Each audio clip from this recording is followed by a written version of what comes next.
Well, in my tenure since, I guess, 1990, I've never witnessed the lack of courtesy when a public body asks simply for a meeting. That was very shocking to me. And I've seen rough times with the county and the city in terms of its relationship over the sales tax, even going back to the joint governmental complex and how that kind of exploded. And the joint governmental complex is significant because that was an opportunity where we had a chance to work together for the benefit of the greatest good of the community. And for me, it's not about territory, it's not about, it's their decision. I really don't see it as their decision. I think it's the people, it's the greatest good. That's what it's about. And I think if we have an opportunity to represent that or address that or speak to that, I think we should do that. The impact of their decision is huge and everlasting, certainly 40 years out. Not having that anchor, the city manager spoke of anchors. Every mall has one, every shopping center had, well, several you try to have. And that was a substantial anchor in downtown. If you think about how we plan for it to develop, I don't think we plan for it to develop with franchises, huge franchises. There's simply not enough space down there for that. But with the government complexes committing to that vision and supporting downtown, it allowed for the service businesses and the retail and the sole proprietors and an excellent opportunity. And I think they're missing that. I don't think they're looking at the ancillary benefit. What can be spurned as a result of this? What can grow as a result of this? The impact, the ancillary benefit to Burton Park is marginal. Mr. Bentner indicated he doesn't even think it'll spur industrial, or there's some concern about that. It's marginal. They may be looking at just property. It's bigger than just property when you have an opportunity to make the impact and have the ancillary benefits. Nothing could be better than the vision that Dr. Woodruff spoke to of having that across from the public safety station as you enter Jacksonville. Nothing could be better than that. And even having the social services across the street from this building. That would be wonderful in terms of consolidation. They're talking about consolidation. That keeps their properties within walking distance of the jail, judicial complex, of the government center. They're just looking at property. They're not looking at the ancillary benefits. And the benefits are so great that they can't be minimized and with a kind of oh well attitude. We really need to do something about this. And again, it's the greatest good for the greatest number. It's the people. That's what is being missed. And so, no, it's not oh well. No, it's not. We just want to have a meeting. We want to do what's in the best interest of the people, and that has to be foremost. A couple of things concern me about the presentation, because it was, first of all, they had the legal opinion, and I really don't think that's how we want to operate amongst these bodies.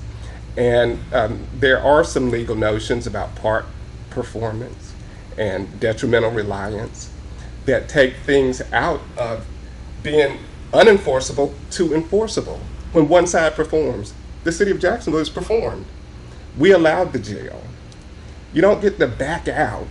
And it's a legal concept, but we're talking morality. You don't get to back out after someone has given you something. That's not good. And those legal concepts are there to protect that situation where one side extends itself, detrimentally relying on the other side. And the other side says, oh, too bad. The other thing was that they said this was perhaps backroom discussions and just a few commissioners, the opinions of just a few commissioners. That was not true. We have, and the people should see the minutes. These were joint meetings. These were lawful scheduled meetings, and Commissioner Aragona represented on behalf at one meeting of the county commissioners, and 3 county commissioners on the 7th, on the 9th, on the 26th of September indicated support. Last I counted, they only had 5. 3's a majority. That wasn't just a few people in a back room expressing their personal opinions. These were governmental bodies trying to come to an agreement about the future of downtown and making concessions, doing things they didn't want to do. Mr. Bittner in the meeting said that the only reason he was going along with this was because the governmental complex was going to be downtown. That's right here in the minutes, and people should look at that.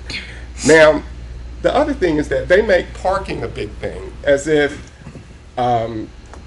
we want to put it, we looked at putting it, take the site that Mr. Bittner referred to on Court Street, but we don't have enough parking. If you look at the history of this, they always knew it was never enough site parking, that they always knew it was going to have to be a plan between the city and the county to accommodate this. They talked about building a structure to accommodate this. But when they get ready to move forward, they use that as if that's the excuse that it's inadequate without even talking to us. They don't even know how we're willing to accommodate. We've already talked about accommodating business by acquiring property and putting parking there. We've already gone down that avenue even without them. What's crucial that they're missing too is tourism. $3 million between the both of us for a tourism budget. For what? To tell people to come here. But you're going to take a component to the beautification, certainly, and you're going to hide it where people come in to Camp Lejeune, because that's our main attraction, won't even see it. And I'm glad they're cooperating with Jacksonville Landing. But look what Jacksonville Landing has looked like. We get immune, but people coming into town to visit your tourists, they see that. They come downtown. They often don't have the time to go to all of these nice sites that we have around the city. I know people I grew up with that don't know where Jacksonville Commons is. You know, they moved away. They come home. They don't know where Jacksonville Commons is. And so we want people to come here. We have the Marine Corps just doing all they can, scraping, collecting, fundraising money for a museum. We have the Beirut Memorial. We have the 9/11 Memorial. You have the Vietnam Memorial right down here. Nice tourist things. And what really gets me is that every time someone runs for office, and we all have probably done it, we promise the public, the voters, industry. The county commissioners are notorious. Every time they run, I'm going to get more industry. It's just amazing to me. And, you know, Jacksonville has done well with our business park, I think, off Center Street. But the industry has not come. And the very thing that provides one of the strongest economies in the country is the military. Camp Lejeune. That's the very thing. We have it here, but it's almost like we don't appreciate that. Why can't we make it nicer as a host? Why can't we make it more scenic as a host? Tourism. If we don't want tourism, why do we even go down that road? Why do we even have these budgets of $3 million? To say what? Then make it nice.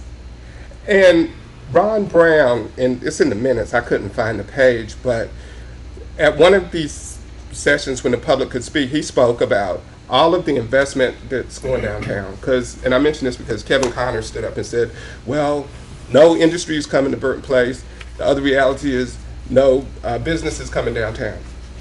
If you look at the minutes from these meetings, it was envisioned all along that one of the components, the first component would be residential. That was the vision initially. It wasn't that we're going to have all these franchises downtown.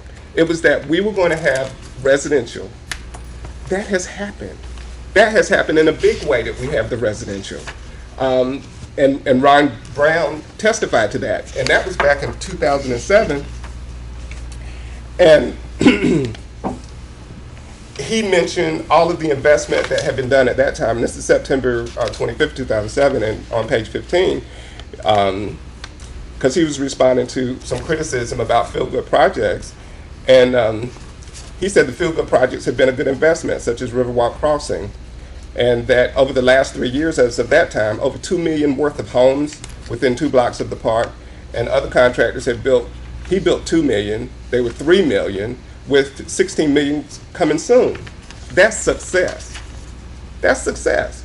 So, master plan that is addressed here, and they signed on to at that stage. It is being fulfilled. We do have the residential, and they thought that the residential would then bring the businesses downtown that would support that residential. There's nothing flawed about that. That can happen. But we need their support. This thing about no space, when we were doing the joint complex, we had, I think, 4 levels that we were putting on the property that they rejected, and then came to Johnson, to the lot beside the City Hall. But the first piece was beside the Justice Center. We were going to put 130,000 square feet there. Mr. Willingham, I apologize. We got this up late for you. This is what you wanted. You wanted to walk through this? Okay. There you go. But basically, that's the building. We were going to put that there. This is 130,000 square feet. But now, mysteriously, that property where this building was going to go cannot accommodate 90,000 square feet. It makes no sense. And on one of the slides, I think the last slide, it'll have the total square footage figured up for you, which is about, on the last one, keep going, go back. Oops. Anyway, that's why I didn't pick it up and try to get it. Okay, so look at this too. We have been a very good host. Is that it? That has the total? 130,488 square feet. That's how much that was going to go in the same spot that Dr. Woodruff is talking about. Now, they can't do 90,000. There's something wrong with that picture. We have been a very good host to the county. They have their meetings here. I think Onwassa has regular meetings here. Yes, sir. Okay. What happens when Jacksonville outgrows this building? Wouldn't it be nice if we could convert our meeting space to office space and we could share a county meeting room where the Onwassa, right downtown, we could all share the same meeting room? That would be great. That's cooperation. That's working together. That's benefiting half the county that lives in the city. That's working for the people. That's the greatest good. So somebody said this is the county seat. It was chosen for a reason. We didn't decide. Jacksonville didn't decide that it's going to be the county seat. It's here because it's central and it's convenient. What they have just done, if they continue down this road, is to add 15 minutes to Swansboro, 15 minutes to Topsail, and I don't know how the bypass might change that, and then a substantial population in Jacksonville, 15 minutes. How is that in the greatest good of the community? That's it for me. Very well said, Mr. Willingham. Thank you. You're not by chance an attorney, are you? It's very, very coaching. Pardon.